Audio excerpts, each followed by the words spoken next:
Amém. Glória a Deus. Continuamos aqui, né? Imersos em Jeremias. E eu vou ler o texto que está em Jeremias 32. Jeremias 32, do 36 em diante. Vamos ver o que que o Senhor vai ministrar para a gente.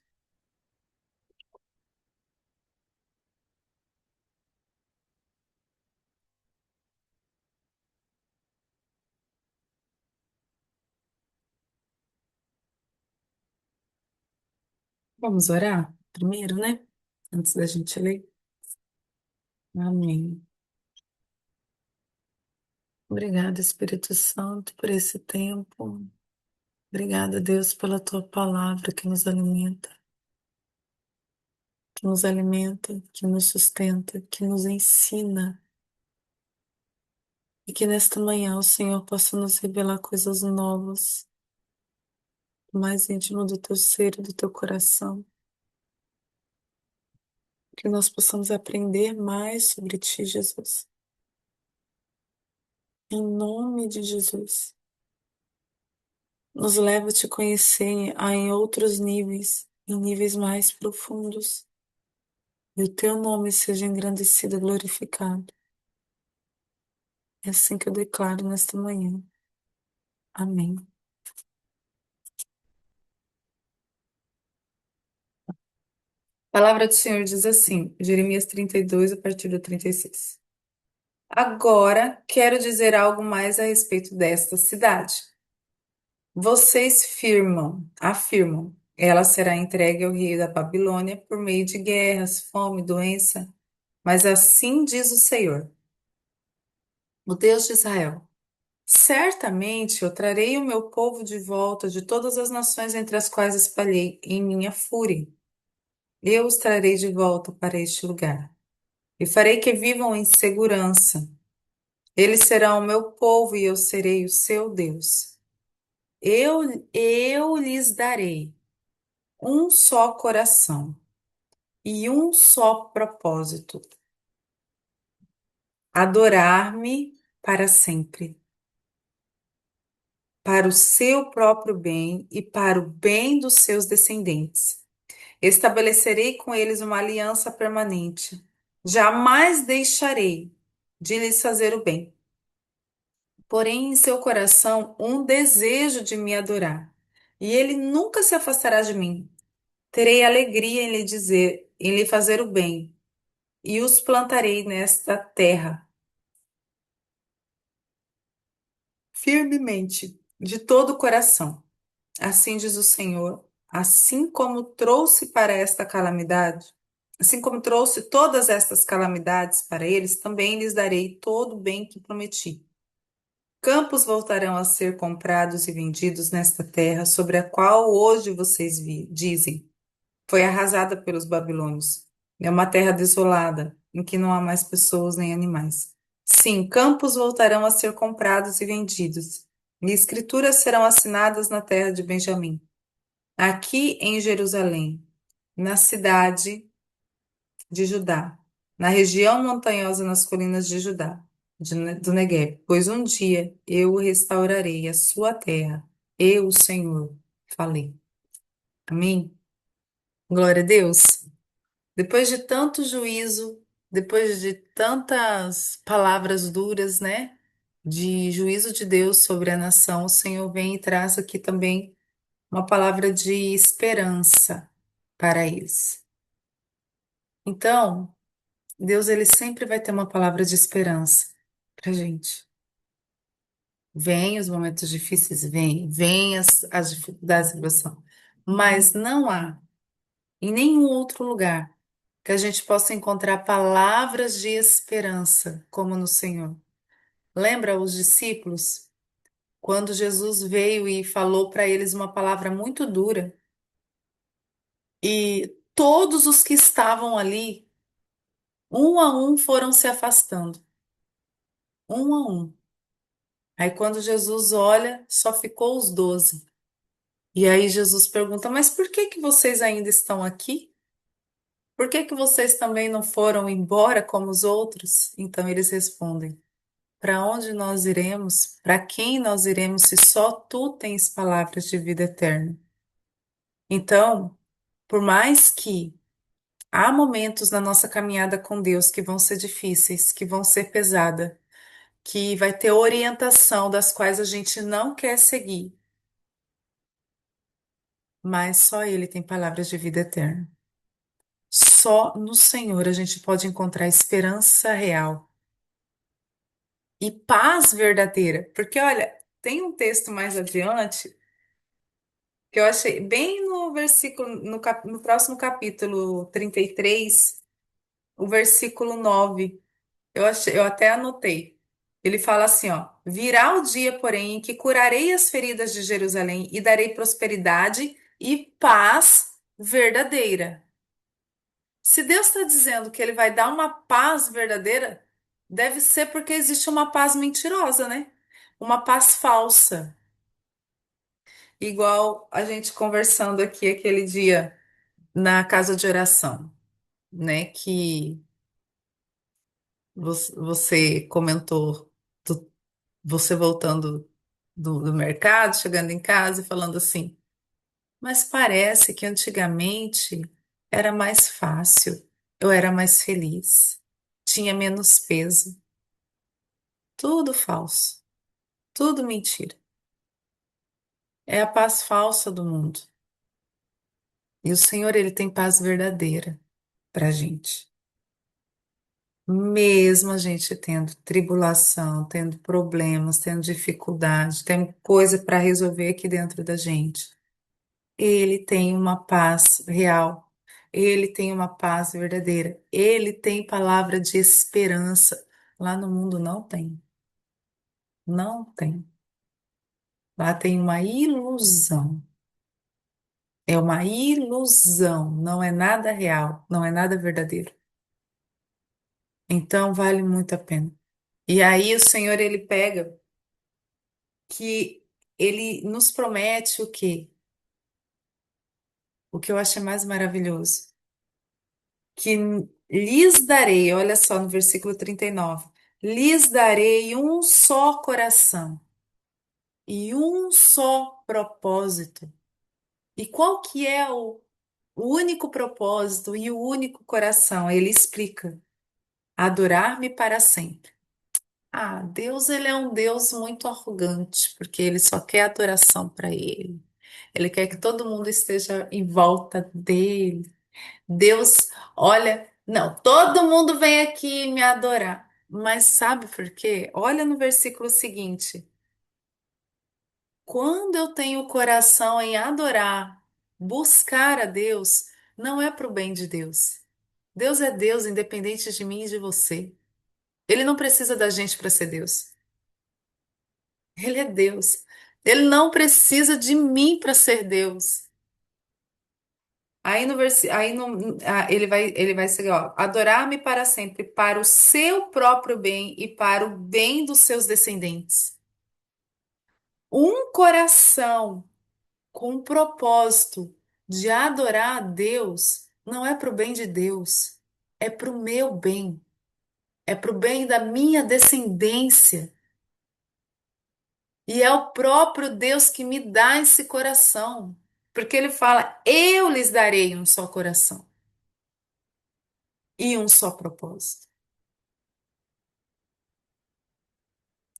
Quando pessoas se unem em unidade, com um só coração e um só propósito, elas se tornam imparáveis. Nós temos a prova disso lá em Gênesis 11, é, da Torre de Babel, que o próprio Deus barra o povo, porque ele fala assim: ninguém pode impedi-los de fazer nada, porque eles falam uma só língua. Nananana. Ó, Ali, ó, no 5. O Senhor, porém, desceu para ver a cidade e a torre que estavam construindo. Vejam, disse o Senhor, todos se uniram a falar a mesma língua. Se isto é o começo do que fazem, nada do que se propuserem a fazer daqui em diante lhes será impossível. Pessoas unidas em um só propósito, em um só coração, que falam a mesma língua, fazem o impossível. Elas podem fazer tudo. Só que o que estava errado aqui? O propósito. Era um ser, era uma altivez do ego deles. Quando o Senhor ele vem para me dar um coração adorador, que o adore acima de todas as coisas, e o Senhor une pessoas neste propósito, o nosso ego morre. A adoração nos faz morrer, porque a gente precisa morrer. O nosso eu precisa morrer para que o Senhor possa fazer. Então, é, o fato de o Senhor nos chamar para esse lugar de adoração não é porque é, Deus tem uma necessidade de aprovação do ser humano. Tipo, oh, por favor, me adorem, porque eu necessito da sua adoração. Quem necessita de adorá-lo somos nós. Quem precisa ter esse coração somos nós. Porque isso é bem para nós, é o que ele fala aqui. Para o seu bem, vocês me adorarem, Deus está dizendo, não é para o meu bem, é para o seu. Porque quando você me adora, você morre para os seus próprios desejos, para as suas próprias vontades, para aquilo que te leva para a ruína. A adoração nos faz parecer com aquilo que nós adoramos. E tem um dos salmos, Salmo. Ai, Deus, qual que é o salmo? Tem um dos salmos que ele diz assim, que a pessoa que adora uma imagem, uma escultura, ela se torna como aquela escultura, como aquela imagem. Ela se torna muda como a imagem, surda, cega, ela perde discernimento. E eu me torno aquilo que eu adoro.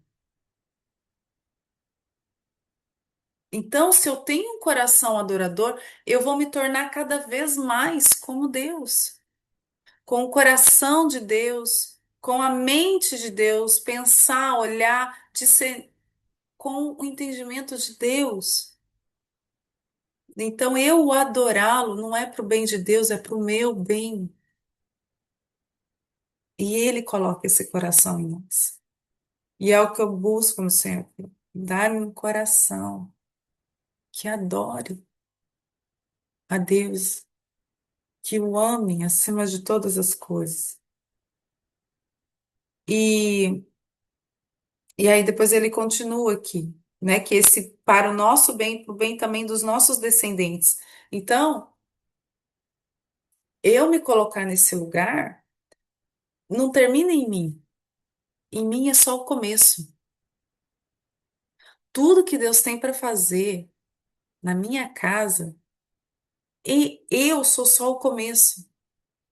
Os meus filhos são a extensão, os meus netos, os meus bisnetos, as minhas orações, a minha adoração, as minhas orações, a minha entrega diante do altar vai alcançar a minha descendência, mesmo quando eu já não estiver nessa terra, mesmo quando eu já estiver indo embora daqui. Ecoa para a eternidade tudo aquilo que a gente entrega para o Senhor, a nossa adoração. E os meus filhos, os meus netos serão alcançados por isso. Então, é muito favor de Deus para nós. É muito favor de Deus para nós. E a gente precisa parar de sofrer pelos, por talvez o momento que eu estou e olhar para toda a promessa e eternidade que o Senhor tem. Às vezes a gente fica tão preso na aflição atual, na situação, no momento, que não consegue enxergar o todo, não consegue olhar além do que as coisas que o Senhor tem. Ele tem palavra de esperança, é o único. E nenhum outro lugar a gente vai encontrar. Só no Senhor. E é nessa palavra de esperança que eu preciso alegrar o meu coração. E não me entristecer porque nesse momento eu estou passando por alguma situação difícil, por alguma dificuldade, por por algum problema. Nós não podemos viver aprisionados pelas circunstâncias da terra, mas libertos pela palavra de esperança que o Senhor já liberou sobre nós. Só nele temos esperança. A palavra do Senhor fala que para nós há esperança até na morte. Na verdade, a morte ela é um presente para quem está na presença do Senhor, porque desvincular desse plano para ir para perto do Senhor, para a eternidade. E essa é a nossa maior esperança nele. Então, tudo é passageiro, tudo é passageiro. Tanto coisas boas quanto coisas ruins. Todas as coisas são passageiras. Só a palavra e a promessa que Deus tem não é.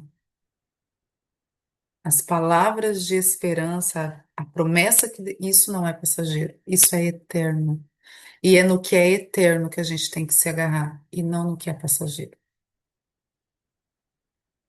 Estabelecerei com vocês, com eles, uma aliança permanente. A aliança que Deus tem conosco não é algo que se quebra.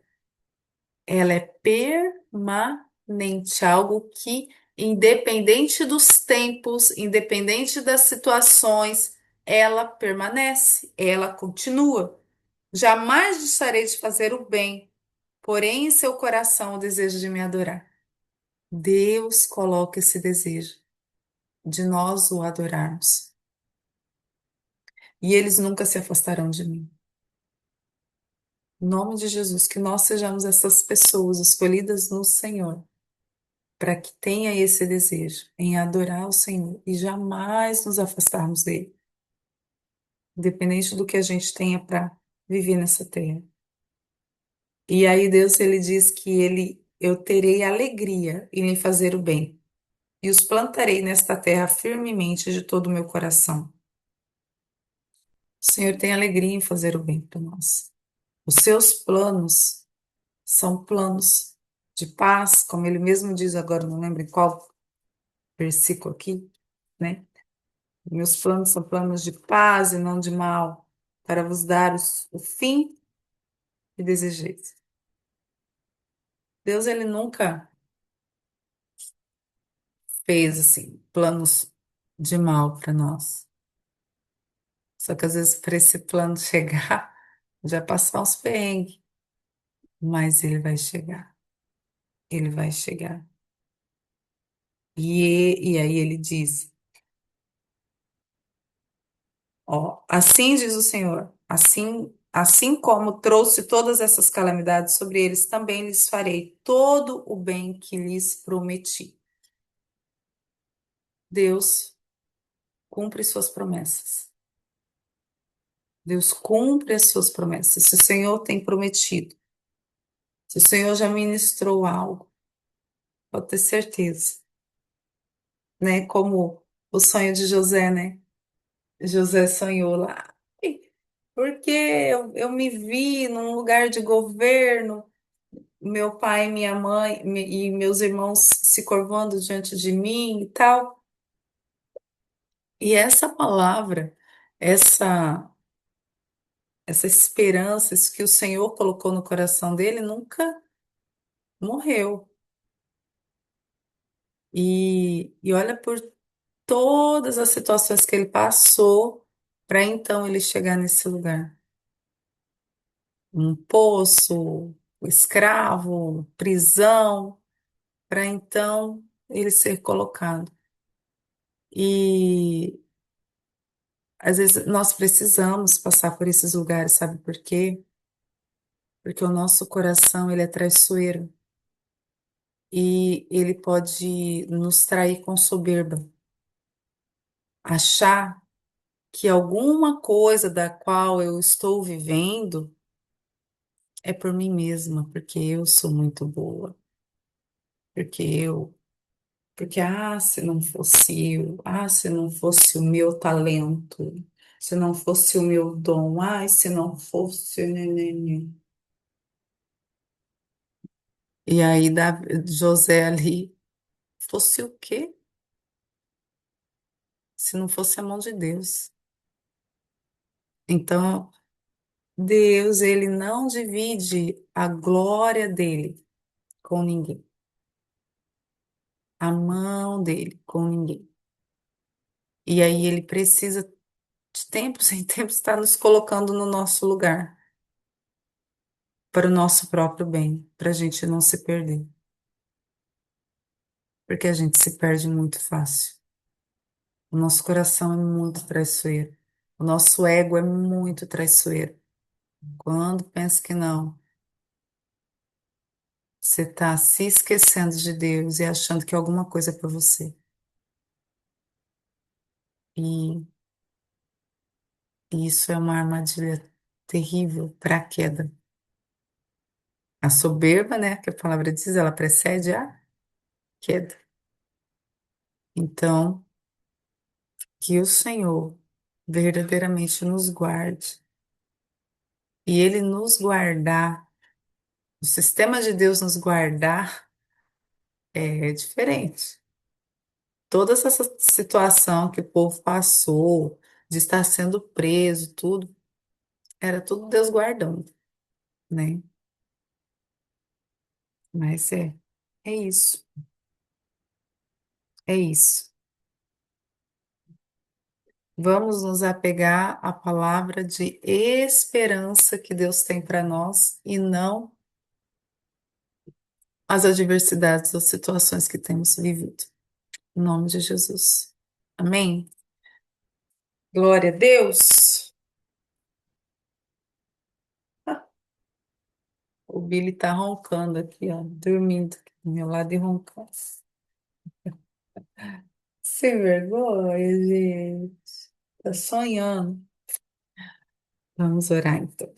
Glória a Deus. Pai amado, em nome de Jesus, obrigada. Obrigada por esta palavra. Obrigada, Senhor Jesus, porque o que o Senhor tem para nós vai além de nós. A bênção que o Senhor tem para nossa casa, para nossa família, vai além das nossas próprias vidas. O Senhor alcança a nossa descendência.